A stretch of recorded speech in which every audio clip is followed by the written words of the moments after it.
যেভাবে ইন্ডিয়ার টেস্ট টিমটাকে একটা মজাক বানিয়ে রেখেছে এরা, আমি কখনো ভাবিনি যে ইন্ডিয়ার টেস্ট ক্রিকেট এই পর্যায়ে যাবে। ইন্ডিয়া নিউজিল্যান্ডের সাথে 3-0 হোম সিরিজ, সাউথ আফ্রিকার সাথে এই দুটো টেস্ট পরপর হারতে চলেছে। ইডেন গার্ডেন্সে তো বাজেভাবে হার, 126 রানে ওটা রানটা তুলতে পারলো না। মানে যে কোচ বুঝতে পারছে না যে আমার নাম্বার 3 কে, যে ওয়াশিংটন সুন্দর ইডেন গার্ডেন্সে নাম্বার 3 করলো, সেই ওয়াশিংটন সুন্দরকে আজকে নাম্বার 8-এ পাঠানো হলো। চলো ঠিক আছে, মেনে নিলাম।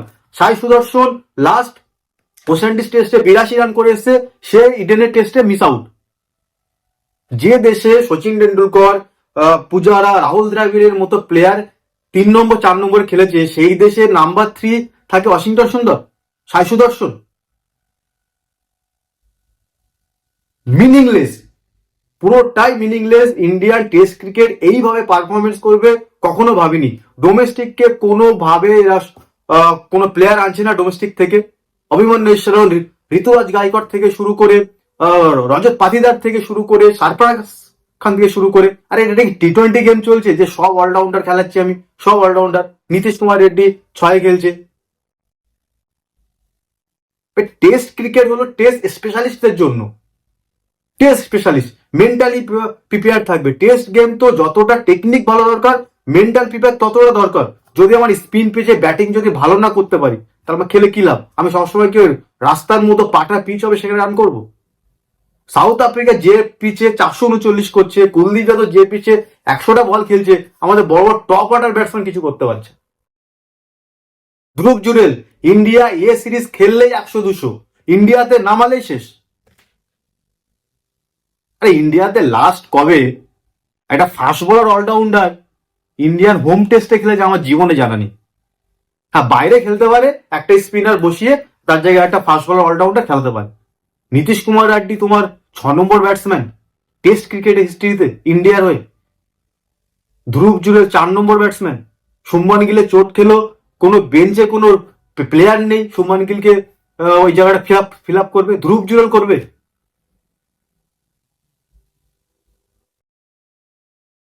ভাই যতটা হোয়াইট বলে কোচ সাফল্য, রেড বলে ততটাই গম্ভীর ফেল। T20 ক্রিকেটে অলরাউন্ডার খেলাতে পারবে, ওয়ানডে গেমে অলরাউন্ডার খেলাতে পারবে, কিন্তু টেস্টে কিন্তু অলরাউন্ডার চলবে না। স্পেশালিস্ট দরকার, সবসময় স্পেশালিস্ট দরকার। এইভাবে মুখ থুড়বে পড়বে, এইভাবে সাউথ আফ্রিকার মতো টিমের সাথে। ভাই অনেক কিছু ভাবার আছে এটা নিয়ে। অনিল কুম্বলে যেটা বলেছে, বেসিক ফলো করা দরকার। তোমার স্পেশালিস্ট কারা আছে তাদেরকে দেখা দরকার। আকাশ চোপড়াও সেম বলেছে, ইরফান পাঠান সেম বলেছে। রবি শাস্ত্রীর আমলে কি হতো, অনিল কুম্বলের আমলে কি হতো, রাহুল দ্রাবিড় আমলে কি হতো, সেগুলো দেখুন। দুটো উইকেট কিপার ব্যাটসম্যান খেলছে, 3টে অলরাউন্ডার খেলছে। ওয়াশিংটন সুন্দর, রবীন্দ্র জাদেজা মাস্ট খেলবে। নীতিশ কুমার রেড্ডি কেন ওই জায়গায় সারফরাজ খানে খেলানো যেত না? মানে টিমটাকে পুরো শেষ করে দিচ্ছে টেস্ট টিমটাকে। নাম্বার 3 জানে না আমার পরের ম্যাচ আমি নাম্বার 3 খেলবো কিনা। কিসের টেস্ট ক্রিকেটে 1, 2, 3, 4 কন্টিনিউ হওয়া দরকার। মুরলি বিজয় করতো, রোহিত শর্মা থাকতো, পূজারা খেলতো, বিরাট কোহলি খেলতো, অজিঙ্ক্য রাহানে খেলতো, ঋষভ পন্থ আসতো, কখনো কখনো করুণ নায়ক খেলে গেছে ওই জায়গাটা, কখনো হনুমা বিহারি খেলে গেছে। আরে টেস্ট স্পেশালিস্ট।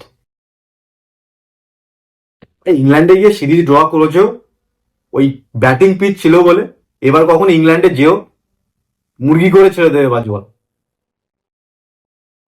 এখনো সময় আছে, যারা ডোমেস্টিক খেলছে, রঞ্জি খেলছে, তাদেরকে নিয়ে আসুক। এভাবে টেস্ট ক্রিকেট জীবনে যায় না। আর ইন্ডিয়া এতটাও খারাপ টিম নয় যে, আমি বাইরের মাঠে ছাড়লাম কিন্তু ঘরের মাঠে ইন্ডিয়া এরকম পারফরমেন্স লাইভে দেখিনি। কুলদীপ যাদব যে পিচে 100 বল খেলে যাচ্ছে, সেই পিচে বড় বড় ব্যাটসম্যানরা এই করছে এই করছে, কি খেলা হয়? ডে 4 বাকি, গেমটা সাউথ আফ্রিকায় যেভাবে চালাবে সেভাবেই করবে। 500-600 টার্গেট দেবে। যদি ওই আবার বুকে পিঠে খেয়ে পা দিয়ে হাত দিয়ে বাঁচিয়ে যদি ম্যাচটা বাঁচাতে পারে ভালো, বাঁচিয়েও কিছু হবে না, ওই ডব্লিউটিসিতে 50টা পয়েন্ট পাবে, আলটিমেটলি সিরিজ তো হেরে যাবো 1-0-তে। যে পিচে তুমি স্পিন বানাচ্ছ তোমার ব্যাট ব্যাট করার লোক নেই, ফ্ল্যাট পিচে বানাচ্ছি ব্যাট করার লোক নেই, তার মানে প্রবলেম কি হলো? ব্যাটিং এ প্রবলেম। অলরাউন্ডার চলে না টেস্ট ক্রিকেটে সবসময়, স্পেশালিস্ট দরকার হয়।